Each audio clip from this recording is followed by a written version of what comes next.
Hello guys, welcome welcome welcome. तो आज हम डिस्कस करेंगे इंडियन एजुकेशन सिस्टम पे। इंडिया में एजुकेशन पूरी तरीके से फेल हो चुका है। ऑलरेडी कई सालों से ये फेल होता आ रहा है। पहले क्या होता था कि कम से कम कोई डिग्री ले लेता था किसी तरीके की, तो उस डिग्री की कोई वैल्यू होती थी। किसी ने बीए कर रखा है, किसी ने एमए कर रखा है, ठीक है, ग्रेजुएशन कर रखा है, तो उस चीज की वैल्यू होती थी।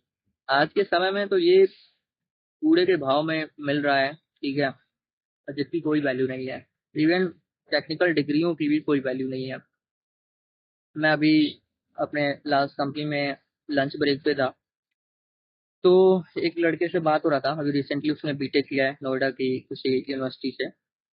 बता रहा था कि भाई उसमें कंप्यूटर साइंस ब्रांच में 1600 लोगों ने एडमिशन ले रखा था। अब आप समझो, 1600 लोग एक यूनिवर्सिटी में किसी एक ब्रांच में ले रहे हैं। क्यों ले रहे हैं? क्योंकि उनका चारों तरफ से ब्रेन वॉश किया जा रहा है। मार्केटिंग भयंकर तरीके से हो रहा है कि भाई यही एक फील्ड है, एआई आ गया है, तो ये ब्लॉकचेन आ गया है, तो फिर ये आपका डिजाइनिंग है, वेबसाइट है, साइबर सिक्योरिटी है, दुनिया भर का इसमें ही मार्केटिंग हो रहा है। बाकी किसी फील्ड का उतना हो नहीं रहा है, और ये इजी वे लग रहा है लोगों को, तो भीड़ हो गया है। हर कोई इजी की तरीके तरफ भागना चाहता है।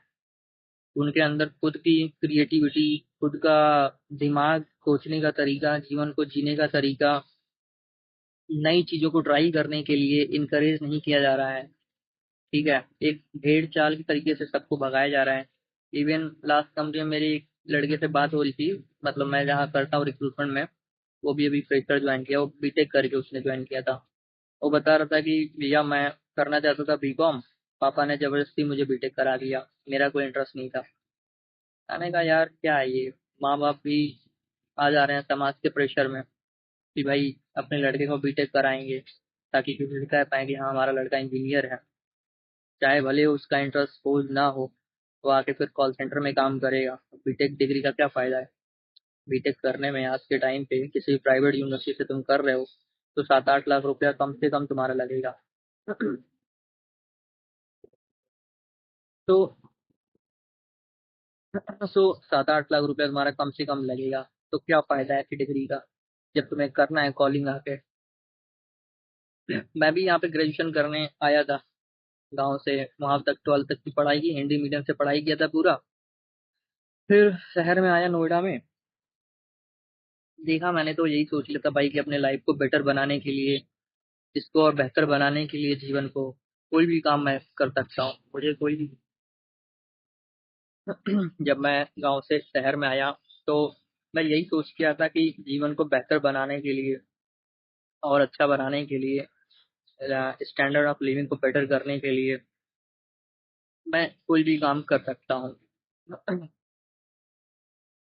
नई लर्निंग के लिए, ज्ञान के लिए मैं कोई भी काम कर सकता हूँ। कोई ऐसा फिक्स नहीं था कि यही करना है वही करना है। तो ये सिस्टम है।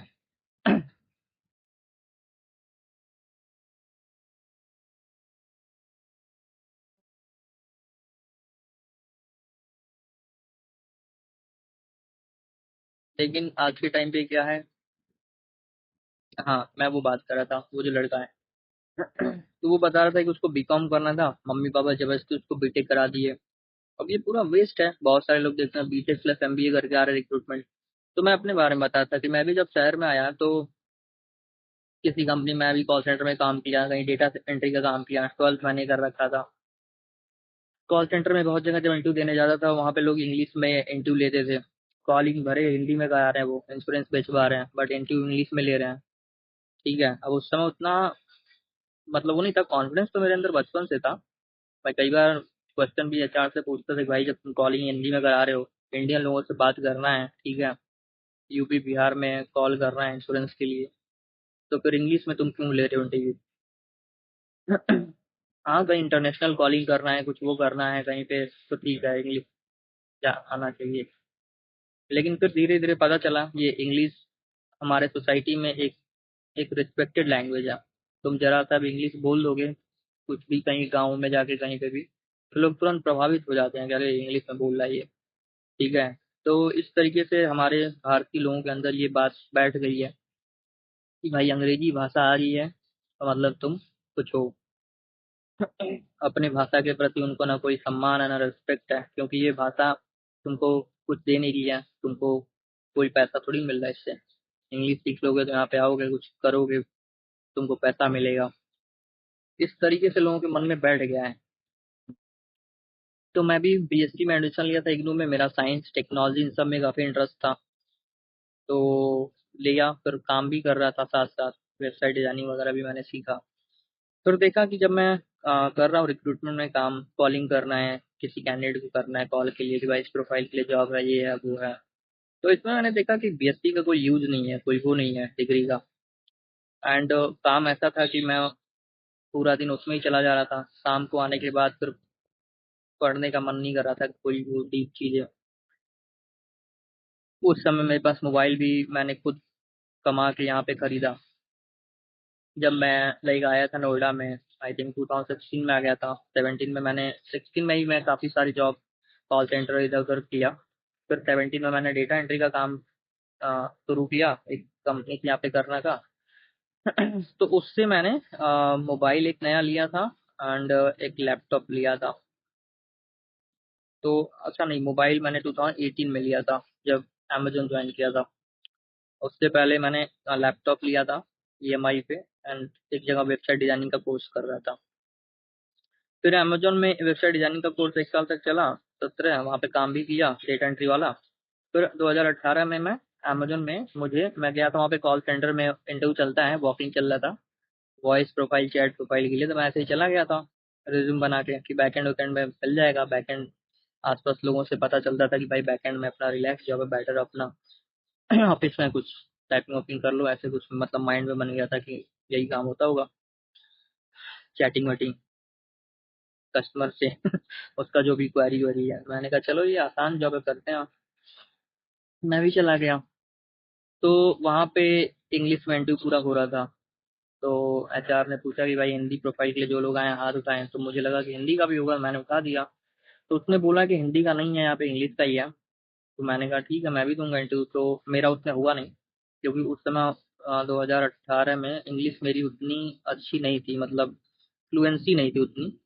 मैं बोलता था फिर भी, बट फ्लुएंसी नहीं था। हिंदी मीडियम से मैंने पढ़ाई किया था, जो भी थोड़ा बहुत आता था उस समय करता था। तो फिर उन्होंने मतलब मेरे रिज्यूम में मैंने मेंशन करा था डेटा एंट्री का एक्सपीरियंस 1 साल का। तो उन्होंने मुझे उनके पास एक HR assistant office boy type job था उनके पास। तो उन्होंने सोचा कि ये बंदे को इसके लिए कर सकते हैं, ये पास में रहता है और इसको इसमें हायर कर लेंगे। तो दो दो दिन के बाद मेरे पास कॉल आता है वहाँ से कि मेरे पास एक हमारे यहाँ ऑफिस बॉय की रिक्वायरमेंट है। मतलब जो भी रिक्रूटमेंट डिपार्टमेंट है उसमें तुम्हारा कोऑर्डिनेशन का काम होगा। जो फाइल वाइल होता है कैंडिडेट के रिज्यूम वगैरह और भी डॉक्यूमेंट्स होते हैं, उन सबको तुमको मेंटेन करना है, सही से रखना है। तो मैंने कहा ठीक है मैं कर लूँगा। बिल्डिंग और एनवायरनमेंट और वो सब देख के मैं इन्फ्लुएंस हो गया था। मैंने कहा कि चलो ठीक है, सही रहेगा, कुछ नया लर्निंग मिलेगा। ऐसे इन्वायरमेंट में ऐसे लोगों के पास रहेंगे तो कुछ काफ़ी कुछ सीखने को मिलेगा। तो मैं वहाँ पे ज्वाइन कर लिया, मतलब इंटरव्यू हो गया, सिलेक्शन हो गया। शायद 10-12 हज़ार रुपये का उस समय था। मुझे सैलरी ऑफर किया, मैंने कहा ठीक है कोई बात नहीं है। मेरा फोकस था कि अभी कुछ ऐसे इन्वायरमेंट में आएगा तो कुछ सीखेंगे, कुछ इम्प्रूवमेंट होगा। और हाँ वाकई उससे लर्निंग भी हुई। मैं जब वहाँ पे ज्वाइन किया तो वहाँ पे काफ़ी कैंडिडेट इंटरव्यू देने आते थे पर डे, मतलब 100, 100, 200, 150 लोग आ रहे हैं। काफ़ी हाई वॉल्यूम हायरिंग होती थी वहाँ पे जब सीजन टाइम होता था। तो काफ़ी मतलब लोगों से बात करना, इंग्लिश में ही लोगों से इंटरेक्ट करना, जो भी मुझे टूटी-फूटी आती थी, जो भी वो लोग कैसे करते थे उनको ऑब्जर्व करना, उनसे सीखना, फिर लाइक प्रेजेंटेशन वगैरह देना, मैं भी वो करता था। तो ऐसे करते-करते मेरी वहाँ पे कम्युनिकेशन काफ़ी इम्प्रूव हो गई, मतलब communication in the sense Hindi sorry English language पे थोड़ी पकड़ बनती गई वहाँ पे। फिर उसके बाद मैं दूसरी कंसल्टेंसी ज्वाइन किया। तो अच्छा हाँ, लाइक मेरा पॉइंट ये था कि मैंने बीएससी फिर ड्रॉप आउट कर दिया, क्योंकि मैंने देखा कि यार ये काम में तो बीएससी का कोई यूज ही नहीं है। और बीएससी करके फिर कोई और काम लाइक टीचिंग का एक तो मिल सकता है, और कुछ मुझे आसपास दिख नहीं रहा था उस समय, तो मैंने उसको ड्रॉप कर दिया। और मैं देखता हूँ उसी फील्ड में काफी लड़के हैं, बीटेक प्लस एमबीए आ रहे हैं, तो मुझे लगता है कि भाई क्या है ये, मतलब तुम्हारे पास फैमिली में पैसा है, ये है, तो लगा दिया मम्मी पापा ने, उनको भी कुछ नहीं पता है, सोसाइटी समाज जो बता रहे हैं वो भी वही कर रहे हैं। तो ये थोड़ा बातें लोगों को जागरूक होने की जरूरत है। इंडियन पेरेंट एक समय के बाद उनके अंदर ना कोई लर्निंग एबिलिटी होती है, ना वो कुछ नया सीख पाते हैं। और सबसे बड़ा जो ग्रोथ में ब्रेकर ब्रेकर है इंडियन पेरेंट में, वो है उनके अंदर इज्जत, इज्जत पाने की एक चाहत। वो इज्जत के बहुत भूखे होते हैं भाई। मतलब मैंने खुद ऑब्जर्व किया है कि भाई आपके पास खाने को पैसा नहीं है, आपके पास लाइफ में लाइफ को बेटर करने के लिए कोई स्किल्स नहीं है, कोई प्रतिभा नहीं है, ठीक है, लेकिन इज्जत पाने की चाह बहुत बहुत तीव्र है, बहुत तगड़ी है। कोई उनको जरा सा भी इज्जत दे दे तो भाई वो उनके लिए भगवान है। और ये नहीं समझते लोग कि भाई इज्जत देके वो तुमको गुलाम बना रहा है मानसिक रूप से। क्योंकि ये जो मान अपमान है, ये दोनों इल्यूजन है, ये हमारे माइंड में होता है, इसका रियल कोई वैल्यू नहीं होता है। रियल वैल्यू होता है आपके नॉलेज की, आपके ज्ञान की, आपके एक्सपीरियंस की। आपके पास मनी क्या है, कितना है, ठीक है, आपके पास रियल कुछ प्रॉपर्टी वगैरह कुछ है, उन सब चीजों की वैल्यू होती है, ठीक है। रियल आपके नेटवर्क में लोग कितने हैं जो सच में आपके साथ, आपके विचारों से, आपके लाइफ से प्रभावित हैं या कनेक्टेड हैं, वो सब असली असली एसेट है, ठीक है। कौन हमको क्या इज्जत दे रहा है, कौन हमारा अपमान कर रहा है, ये सब इल्यूजन है, ये सब मानसिक है, इसका कोई कीमत नहीं है। लेकिन भारत में, खासकर उत्तर भारत में, लोगों के मन में ऐसा भर दिया गया है। मतलब मैंने ऐसा ऑब्जर्व किया है उत्तर भारत, मैंने कुछ जगह, मतलब मैं पला बड़ा ही हूँ यूपी से, तो मैंने ये ऑब्जर्व किया है अपने रिलेटिव में, समाज में, परिवार में, कि लोग इज्जत के बहुत भूखे होते हैं। कुछ नया करना, कोई नया चीज सीखना, कुछ नया एक्सप्लोर करना उनके दिमाग में होता ही नहीं है। लॉजिकल बातें करो तो कहेंगे कि बहुत दिमाग चला रहा है ये, ठीक है। उनके पास किसी चीज का आंसर ही नहीं होता है, क्योंकि वो रैशनल लॉजिकली सोच ही नहीं पाते हैं कभी किसी चीज के बारे में। किसी नेता का गुलाम हो जाएंगे, बस थोड़ा सा वो थोड़ा अच्छे तरीके से बोल दिया, कभी उस नेता का, फिर उस नेता का गुलाम हो जाएंगे, उसका वाहवाही करेंगे। कोई धार्मिक गुरु आ गया, कुछ बातें उनको पढ़ा दिया, बता दिया, उसके पीछे चल देंगे। तो अपना दिमाग विकसित क्यों नहीं हो पाता है? क्योंकि लोग यात्राएं नहीं करते हैं, कोई नई चीजें सुनते समझते नहीं है, पढ़ते नहीं है।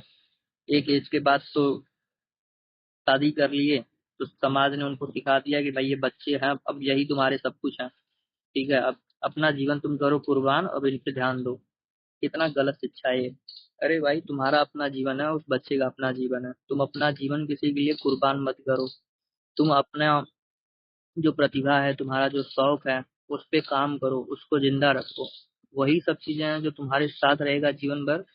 बाकी किसी का गारंटी नहीं है, समझे। मान लो तुम्हारा बच्चा बहुत अच्छा है, कुछ हो गया, उसको मर ही गया, फिर क्या होगा? तुम आ जाओगे अपने पे। तो इसलिए अपने स्किल्स पे उतारो, ध्यान दो। मतलब मैंने एक सिनेरियो बोला, बच्चा है, माँ बाप है, तो हमारी सोसाइटी में एक बाउंडेशन, एक अटैचमेंट वाली बातें बस सिखाई जाती हैं। जैसे मैंने एक सिनेरियो बताया, बच्चा को मान लो कुछ हो गया, मान लो बच्चा तुम्हारा डिफेक्टिव पीस निकल गया, ठीक है, दूसरा सिनेरियो है, फिर क्या करोगे? तीसरा सिनेरियो तुमको बताता, मान लो तुमने बहुत पढ़ाई लिखा है, बहुत उसको ध्यान दिया, बड़ा हुआ, छोड़ के चला गया तुमको, फिर क्या करोगे? तीसरा सिनेरियो है। चौथा सिनेरियो तुमको बताता हूँ, मान लो सब कुछ सही है, कहीं गलत काम में फंस गया, गया।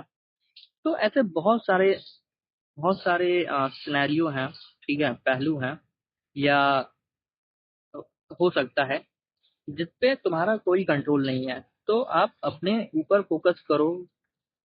शादी कर लिए हो, बच्चे हैं, तो ऐसा नहीं है कि आपका लाइफ एकदम खत्म हो गया। खत्म इन द सेंस कि अब बस सारा ध्यान, सारा टेंशन उस पर डाल देंगे। अपने ऊपर भी ध्यान दो, अपने अपने आप को जिंदा रखो, अपने स्किल्स पे, अपने शौक जो हैं जो आपकी सपने थे बचपन में कि आप घूमना चाहते हो, नई चीजें सीखना चाहते हो, कोई आपका प्रतिभा है उस पे काम करना चाहते हो, तो उन सब चीजों को जिंदा रखो, उन सब चीजों को साइड बाय साइड एक्सप्लोर करो। और बच्चा को के हेल्थ पे ध्यान दो, मेंटल हेल्थ पे ध्यान दो। उसके अंदर जो नेचर ने जो शक्तियां दे के भेज रखी हैं, जैसे कि उसका कंसंट्रेशन, उसके अंदर जो उत्साह है, उसके अंदर जो क्यूरियोसिटी है, इस सब को बस तुमको प्रोटेक्ट करके रखना है। वो भी कितने साल तक? 10-12 साल तक बस। उसके बाद उस बच्चे को पहली शिक्षा दो कि भाई तुमको जितना जल्दी होए अपने आप को हेल्दी बनाओ, मेंटली फिजिकली, और इंडिपेंडेंट होना है तुमको। तुमको कुछ कमाना है, कोई भी काम करो, सही काम करो, गलत काम नहीं करना है। कमाओ और अपने लाइफ को आगे बढ़ाओ। 12 साल में ये शिक्षा डाल दी उसके दिमाग में, 12 से 18 के बीच में वो कुछ तो काम करेगा, छोटा मोटा कुछ भी, जो भी उसके उसके कैपेसिटी में होगा। अपने लाइफ को इंडिपेंडेंट बनाएगा और जीवन को बेहतर बनाएगा, और वो खुशी खुशी ये काम करेगा। अगर उसके मन में उसको ये शिक्षा दिया जाए, बच्चे 12-14 साल के बच्चे काफी उत्साही, काफी एनर्जेटिक, बहुत एनर्जी होता है उनके अंदर। मैंने तो एक्सपीरियंस किया है। मतलब अगर मैं अपने लाइफ के बारे में बताऊं, तो जब मैं बचपन में छोटा था, मैंने एपीजे अब्दुल कलाम का वो आता है एक विज्ञान प्रगति। तो गांव में एक लोग थे, साइंस में उनको काफी इंटरेस्ट था, उन्होंने लाइक एग्रीकल्चर में पीएचडी वगैरह किया था। तो गांव में उनसे कोई बात बात नहीं करता था, लोग उनको पागल समझते थे, क्योंकि वो पढ़ाई वढ़ाई कर लिए थे कुछ अ, गुजरात यूनिवर्सिटी से। फिर वो टीचिंग उचिंग में बहुत दिन तक कुछ काम किए, फिर अपना गांव में आ गए सिंपल लाइफ जीने के लिए। तो कोई उनसे बात बात नहीं करता था, लोग उनको पागल समझते थे। और खुद टहलते थे अपना, बंदा उंदा पे जाते थे नदी उदी के किनारे। तो आई थिंक मैं 9वीं में था उस समय। तो मुझे भी उस समय साइंस टेक्नोलॉजी के बारे में थोड़ा पता चला, तो इंटरेस्ट है, मैं उनसे बातचीत करता था। उनसे काफी कुछ सीखने को मिला। मतलब मेरा जो सोचने का दायरा था, उन्होंने जो दुनिया देख रखी थी, बहुत कुछ उनसे सीखने को मिला। उन्होंने लाइक एक पत्रिका के बारे में मुझे बताया था, विज्ञान प्रगति। तो मैं उनसे लेता था, फिर मैं खुद गोरखपुर जाता था। मतलब मेरा गांव जो गोरखपुर डिस्ट्रिक्ट है, वहाँ से 30 किलोमीटर दूर था। वहां से मैं वो पत्रिका खरीद के लाता था, तो वो भी पढ़ते थे, मैं भी पढ़ता था। तो उसमें एक जगह लेख एक बार आया था एपीजे अब्दुल कलाम के जीवन जीवन के बारे में, कि बचपन में उन्होंने भी उनके अपने चाचा के साथ या किसी के साथ वो पेपर वगैरह बेचने का काम करते थे। उनका भी जन्म काफी गरीब फैमिली में हुआ था, ठीक है। तो मतलब उनकी लाइफ से मैं वो पढ़ के काफी इन्फ्लुएंस हुआ कि भाई ऐसे भी जीवन हो सकता है। मान लो तुम्हारे घर में फाइनेंशियल प्रॉब्लम है, तो उसको सुधारने के लिए हम कर सकते हैं। 14 12 14 साल के बच्चे बच्चे नहीं होते हैं, लेकिन उनका उनको दिमाग में ऐसा कंडीशनिंग कर दिया जाता है कि अभी ये बच्चा है, अभी ये बच्चा है। अरे भाई क्या बच्चा है? उसकी जो क्षमता है, उसकी जो कैपेसिटी है, उस लेवल पे तो वो कर सकता है ना जो भी करना है। लेकिन हम हमारे पेरेंट्स क्या होते हैं, इतना उनके अंदर मोह होता है, लगाव होता है, कि वो उसको रियल लाइफ में उतरने ही नहीं देते हैं। ठीक है, यहाँ पे 20 साल 30 30 साल के हो जाते हैं, लेकिन मम्मी पापा उसको कंफर्ट दे के रखते हैं, जबकि ये नहीं समझते हैं कि भाई लाइफ छोटा सा है। जितना जल्दी तुम रियल लाइफ में उतारोगे किसी को, उतना जल्दी वो बहुत सारी चीजें सीखेगा, स्ट्रांग बनेगा, जीवन अपना भी जीवन बेहतर बनाएगा, और उसके आसपास जो लोग रहेंगे उसका भी जीवन उससे बेहतर ही होगा। तो ये मैंने वहां से इन्फ्लुएंस वहां से हुआ, सीखा मैंने, और मैं इम्प्लीमेंट भी करने लगा। लाइक मैं 9वीं में जब कोचिंग जाता था पढ़ने, एक ट्यूशन अपने घर से 4-5 किलोमीटर दूर साइकिल से, तो उधर मलाव पड़ता था गांव। तो वहां पे पेपर एक लोग बांटते थे। तो गांव से वहां वहां से इधर दूसरे गांव, मतलब हमारे गांव में आता था। तो मैंने उनसे बोला कि मैं भी अपना ये करूंगा, बांटूंगा। मैंने अपने घर में बोला पापा से कि मैं ये काम कर सकता हूँ, करेंगे हम। तो पापा बोले अब तुम ये सब काम करोगे, पढ़ाई पे ध्यान दो, ये वो। मतलब सीधी नहीं बोल रहे हैं कि भाई इसमें हमारा बेइज्जती होगा, कि तुम हमारे लड़के हो, ये सब काम करोगे तो हमारा बेइज्जती होगा। इनको अपनी इज्जत की पड़ी थी। मुझे उस समय तुरंत पता चल गया कि ये इज्जत के भूखे हैं, इनको इज्जत की पड़ी है। मैंने काफी बोला, लेकिन नहीं माने, जबरदस्ती उन्होंने नहीं करने दिया। जो ये बात मुझे अभी तक काफी, मतलब उन उन उनको उनके प्रति मुझे ये बात सही नहीं लगी कि आपका फाइनेंशियल स्थिति सही नहीं है, खुद भी कुछ नहीं कर रहे हैं, दुकान है आप उस पर भी सही से ध्यान नहीं दे रहे हैं। ठीक है। समाज, रिश्तेदारी और इन सब चीजों में फंसे पड़े हैं। इन सब चीजों को बहुत वो महत्व दे देते हैं, अभी भी देते हैं। और ऐसे लोग कोई काम नहीं आते हैं, या जो भी हैं। तो ये मेरा एक्सपीरियंस था। ये भी एक वजह है जिसकी वजह से हमारा सोसाइटी, भारत, इतना पिछड़ा हुआ रह जा रहा है हर क्षेत्र में।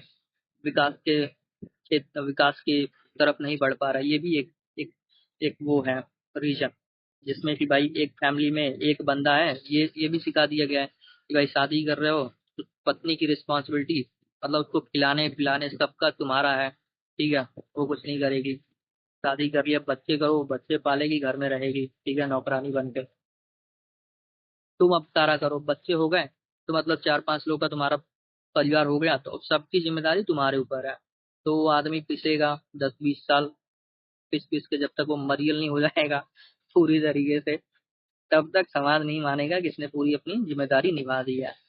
अरे भाई तुमने शादी किया है, पत्नी को भी बोलो तू भी कुछ कर, मैं भी कुछ करूंगा, दोनों मिलके जीवन को बेहतर बनाते हैं। बच्चे हो गए, कुछ साल तक तुमने पाला पोसा, उनको भी शिक्षा दो भाई तुम भी कुछ करो, जीवन को देखो, आसपास दुनिया देखो, जो भी चीजें उपलब्ध हैं, जो तुम्हारी योग्यता है उस हिसाब से काम करो, आगे बढ़ो।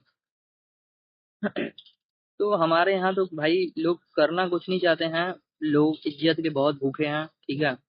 इज्जत चाहिए लोगों को, रेपुटेशन बनाना, अपना इमेज बनाना है। एंड ये शिक्षा दिया जाता है कि तुमको कुछ बनना है, कुछ बन के दिखाना है। कर्म में किसी का कोई इंटरेस्ट नहीं है, काम क्या करना है, कुछ सीखना, कुछ करना, करने में किसी को कुछ इंटरेस्ट नहीं है, बनने में इंटरेस्ट है। क्योंकि कुछ बन जाएंगे तो उससे इज्जत मिलेगा, करेंगे कुछ तो उससे क्या मिलेगा। खासकर जो मिडिल क्लास फैमिली है इंडिया में, उसके अंदर ये चारों तरफ से भयंकर तरीके से कंडीशनिंग किया जा रहा है उसका, कि एक इमेज उसके माइंड में सेट किया जा रहा है कि देखो ये आदमी कुछ बन गया, क्या किया, क्या कर रहा है, कैसे वहां तक पहुंचा, प्रोसेस क्या है, जानने में कोई इंटरेस्ट नहीं है, वो कुछ बन गया। जैसे कि मान लो लोग कहेंगे अरे देखो सुंदर पिचाई हो गया, इंडिया से है वहां पे पहुंचा, गूगल का सीईओ हो गया। या फिर लोग बोलेंगे कि यार ये देखो फैमिली में हमारे था, ये बन गया, ये बन गया, ये नेता बन गया। हमारे यहाँ से गए कोई इंडियन, वो कौन था, यूके का भी पीएम बना है, ऋषि, ऐसे कुछ नाम था उसका। तो लोग काफी गर्व लेते हैं कि भाई ये देखो कुछ बन गया, मतलब किस प्रोसेस से गया, उसका क्या बैकग्राउंड था, उसके फैमिली ने उसको किस तरीके की शिक्षा दी। ठीक है। इन सब पे कोई इंटरेस्ट नहीं है, बस ये देखो ये बन गया। अभी रिसेंटली जैसे स्पेस में गए थे, सुधांशु शुक्ला नाम था। तो तुरंत लोग प्राइड लेने लगे कि भाई देखो हमारे इंडिया से पहला आदमी स्पेस में गया। अरे भाई तुम्हारे इंडिया से इतने सालों बाद पहला आदमी स्पेस में गया, जिस देश ने ऑलरेडी स्पेस स्टेशन बना रखा है, उसने ऑलरेडी मून पे लोगों को उतार दिया। ठीक है। कितने सालों पहले। और साइंस में कितना प्रोग्रेस हो चुका है, वो कैसे हो चुका है, वहां पे ऐसी फैमिली है, ऐसा सोसाइटी है, ऐसा समाज है, तब लोग ऐसे चीजों को करने के लिए इन्फ्लुएंस होते हैं, किसी चीजों के बारे में लॉजिकल सोचते हैं, लॉजिकल बातें करते हैं, एकदम से फॉलोअर नहीं बन जाते हैं, उनको सही गलत के बीच में फर्क करना आता है। तो ये कुछ चीजें हैं जो हमारी इंडियन सोसाइटी में, फैमिली सिस्टम में एक बहुत बड़ा लूप हॉल्स है, जो पुरानी चीजें हैं, बकवास बकवास सिस्टम है, बकवास शिक्षा है, उसको बदलने की जरूरत है, उसको चेंज करने की जरूरत है। अगर वास्तव में हम अपना फैमिली, अपना समाज एक एक बेहतर, एक सुंदर, स्वस्थ, समृद्ध बनाना चाहते हैं हर तरीके से, तो हमें इन सब चीजों पे बातें करनी होंगी, खुल के डिस्कस करना होगा। ठीक है। जो भी अपना पॉइंट ऑफ व्यू है, एक्सपीरियंस है, जो भी आपका मान्यता है, उसको उसको डिस्कस करिए, और गलत लगता है तो उसको चेंज करिए। ठीक है। ओपन रहिए। कोई आप पत्थर नहीं है, कोई आप, जड़ता लोगों के अंदर आता है, जड़ता मतलब कि कठोर हो जाता है एकदम से, वो क्या कहते हैं उसको, अकड़ आ जाता है। अकड़ किस चीज में आता है, जड़ता, जो मृत चीज होती है, लकड़ी हो गया, सूखी या गड़ जाती है। हरी चीजें हरी चीजें जो हैं जिसमें जीवन है वो लचीला होता है। तो अगर आपके अंदर अकड़ता आ गया है, ज्यादा कठोरता एकदम आ गया है, तो समझ लीजिए आप मृत होते जा रहे हैं धीरे धीरे। तो अपने अंदर जीवन लाइए और बातों को समझिए थोड़ा। एंड जो भी अपना पर्सपेक्टिव आप शेयर करो कमेंट में, उस पर भी चर्चा करेंगे, ठीक है। चलिए, तब तक के लिए ध्यान रखिए अपना, जीवन को और बेहतर बनाने के लिए नई नई चीजें सीखिए, नए नए लोगों से मिलिए, ठीक है। Thanks, bye, take care.